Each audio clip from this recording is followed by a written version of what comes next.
नमस्कार भक्तों, जय मां पद्मावती, जय गुरुदेव। श्री गणेश एक ऐसे देवता हैं जो सुख समृद्धि मंगल तो देते ही हैं, सुरक्षा और शत्रु को पराजित भी करते हैं। भले आप मानते हो कि देवता हैं, भगवान हैं, सब कुछ देख रहे हैं, सब माफ करते हैं, पर वास्तव में ऐसा कम ही होता है। अगर ऐसा होता तो हर देवता की पूजा पद्धति अलग नहीं होती, सबको चढ़ाए जाने वाले पदार्थ भी अलग नहीं होते और सबके मंत्र ही एक जैसे ही होते।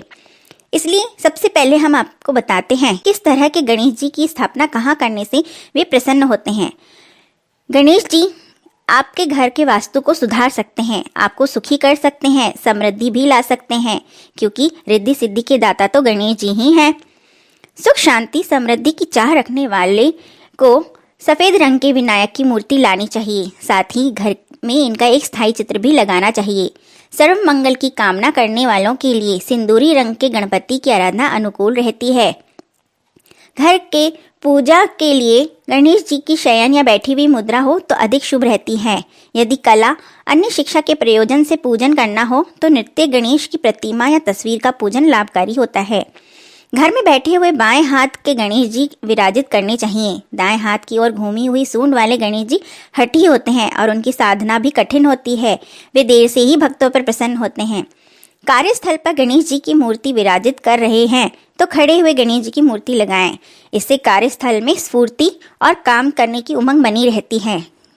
काम करने की जगह के किसी भाग में वक्रतुंड उनकी प्रतिमा या चित्र लगाए जा सकते हैं, लेकिन यह ध्यान रखना जरूरी है कि किसी भी स्थिति में उनका मुंह दक्षिण दिशा या नैऋत्य कोण में नहीं होना चाहिए। मंगल मूर्ति को मोदक और उनका वाहन मूषक अति प्रिय है, इसलिए ध्यान रखें कि जो भी मूर्ति या चित्र लेकर आ रहे हैं उसमें लड्डू, मोदक या चूहा होना जरूरी होता है। गणेश जी की मूर्ति स्थापना भवन या वर्किंग प्लेस के ब्रह्म स्थान यानी केंद्र में करनी चाहिए। ईशान कोण और पूर्व दिशा में भी सुखकर्ता की मूर्ति लगाना शुभ रहता है। यदि घर के मुख्य द्वार पर एक दंत की प्रतिमा लगाई जाए तो दूसरी तरफ भी ठीक उसके पीछे जी की पीठ मिली रहे। इस प्रकार दूसरी प्रतिमा का चित्र लगाने से वास्तु दोषों का शमन होता है, क्योंकि गणेश जी की पीठ के पीछे कहते हैं अलक्ष्मी निवास करती हैं।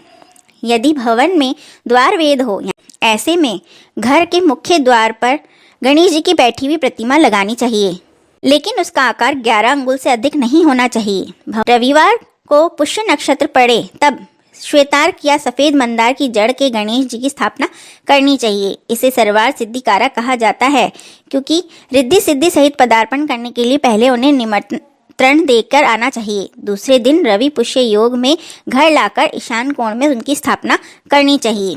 श्वेतार्क गणेश जी की प्रतिमा का मुख नैऋत्य में हो तो इष्ट लाभ देता है, वायव्य में हो तो संपदा का शरण करता है, ईशान मुखी हो तो ध्यान भंग और आग्नेय मुखी हो तो आहार का संकट खड़ा कर सकता है। शत्रु बाधा, विवाद, विजय, वशीकरण आदि में नीम की जड़ से बने गणेश जी का प्रयोग किया जाता है, किंतु यह पूजन तांत्रिक होती है और इनमें विशेष सावधानियां रखनी पड़ती हैं। पूजा के लिए गणेश जी की एक प्रतिमा ही होनी चाहिए। गणेश प्रतिमा के पास अन्य कोई गणेश प्रतिमा नहीं होनी चाहिए, यानी कि एक साथ 2 गणेश जी रखने पर रिद्धि सिद्धि नाराज हो जाती हैं। गणेश जी को रोजाना दूर्वा दल अर्पित करने से इष्ट लाभ होता है। दूर्वा चढ़ाकर समृद्धि की कामना से ओम गम गणपते नमः का पाठ लाभकारी माना जाता है। वैसे गणेश जी तो हैं ही विघ्न विनाशक। गणपति की पूजा में यह भी ध्यान देना चाहिए कि इनकी पूजा सुबह ही करनी चाहिए, दोपहर अथवा रात्रि में दैनिक पूजन से बचें। एक दिवसीय मंगल पूजन में शुभ मुहूर्त अनुसार कभी भी पूजन किया जा सकता है। दैनिक पूजा और मंगल की कामना एक अलग बात है, परंतु उद्देश्य विशेष के लिए मंत्र विशेष का जाप करना चाहिए। सीधे किताबों से मंत्र जाप नहीं करनी चाहिए।